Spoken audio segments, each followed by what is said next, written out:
believe that largely due to the fact that a high number of the registered voters are market women who do not reside in close proximity to polling units 032, Ogbaru local government area. INEC officials arrived at 10:49 a.m. without any security presence as well. In addition to these, 4 other observers have also reported attempted voter influence across Anambra East and Onitsha North local government. Of these 3 polling units, reports of vote buying targeting youths. One polling unit reported vote buying targeting security personnel as well, and 3 polling units reported incidents of harassment and intimidation.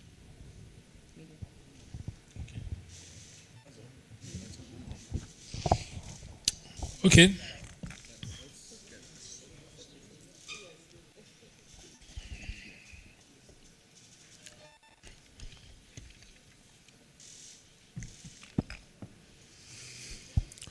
Okay, thank you.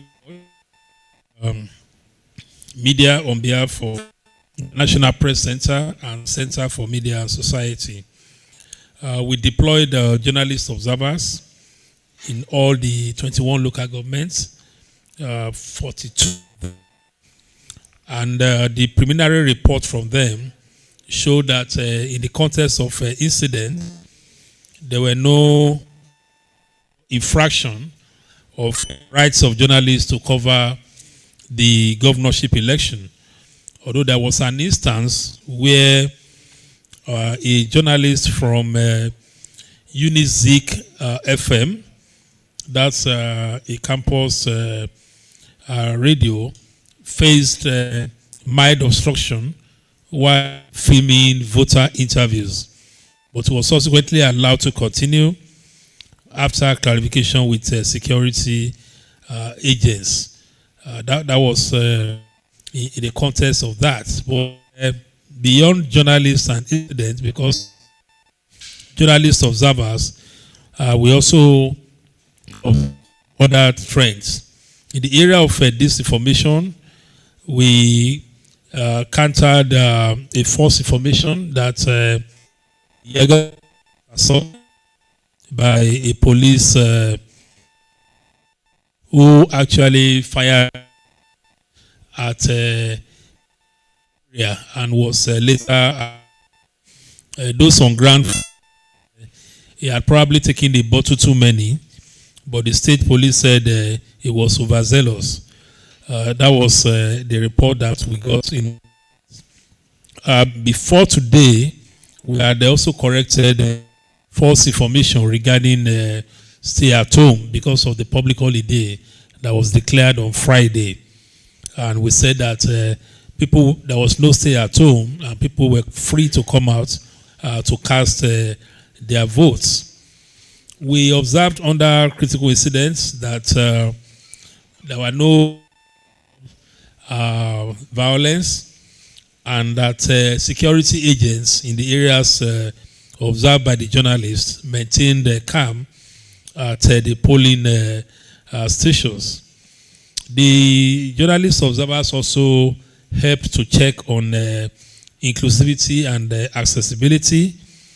And the observation is that in a number of places, the elderly citizens, pregnant women, and the nursing mothers were given priority, voting.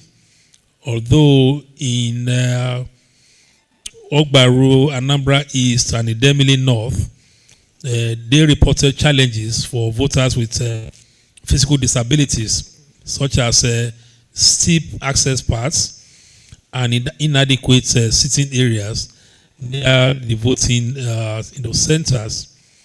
For the accurate voting, the observation aligns with our other partners in terms of functionality, but some minor incidents and early arrival polling agents, polling officials.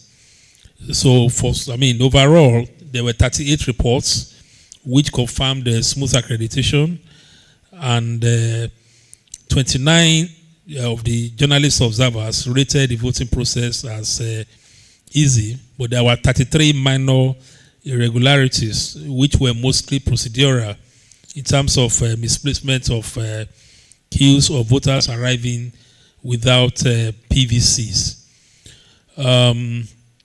The observation on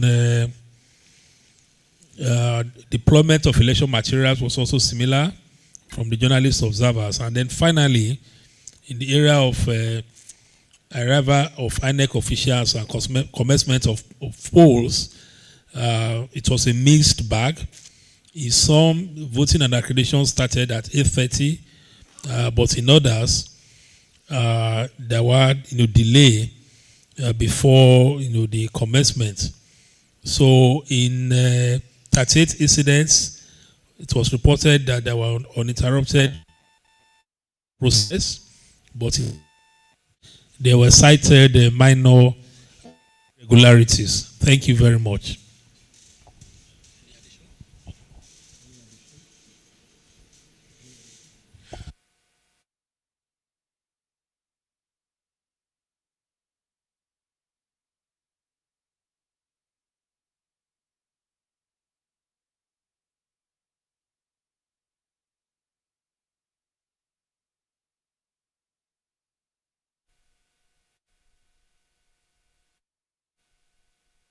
Effective partners of the hub and share findings from the thematic areas of focus for the observation. At this point, we would like to take any questions from members of the press based on the preliminary assessment that we have provided this afternoon. Any questions from the press?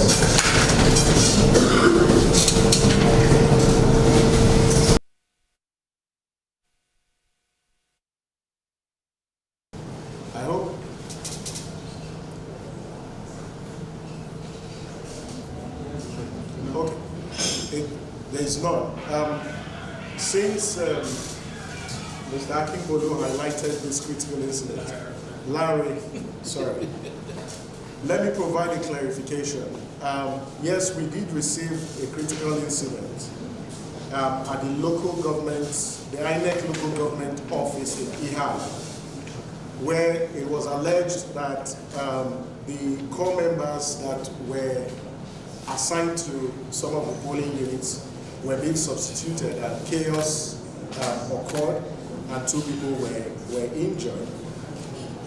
We have verified that incident, and what really transpired there was that the police did tear gas some of those who were present at the local governments because there was a disagreement at the local government. So there was a case where they were tear gassed in Ihal local government office, and we've verified this particular incident. Although it is reported that a core member was involved in this particular case where he did sustain some assault, and we want to use this opportunity to condemn, attempts, to intimidate or assault polling officials, especially core members, no matter the provocation, who are delivering service to the country, should not be treated the way that we have received a report that this particular core member was treated in Ihal. Before we close, permit me to perhaps extend our deepest appreciation to our partners, the European Union delegation to Nigeria, that has provided support for the Anambra Election Observation Hub, and all the partners who are here under the support for Democratic Governance Project. But traditionally, you would see the board members of these organizations address you. But today, because of this new collaborative approach that the partners have adopted, there's a slight shift in the seating arrangement. And so we have our board members, but let me begin by introducing and perhaps also appreciating Haji Amina Zakari, who is the vice chair of the board of TAF Africa, a former national commissioner of INEC. Thank you so much. See you in the room.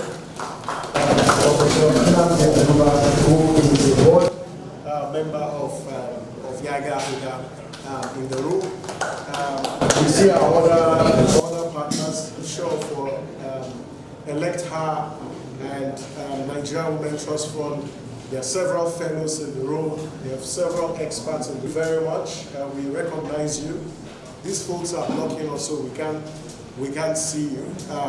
But then we have a good friend of Nigeria, the Deputy Ambassador of the European Union to Nigeria, our friend and brother, the one who loves Nigeria with so much passion, Zimos. Thank you very much. We see you. Also the program manager for D&G, Ruben Alba, who is seated behind. Thank you so much. And the one is Ahmed, the program manager for democracy and governance, Laulu Olawumi. Thank you very much. Dr. Saron thank you very much. So thank you very much. This brings this to the end of this press briefing. The next time you will hear from us will be in a few hours or the day ahead. We're still observing this process, so please keep tabs with us. But this cannot be made possible without our media partners who have been amplifying all the issues that we've put before the public. So thank you very much to all our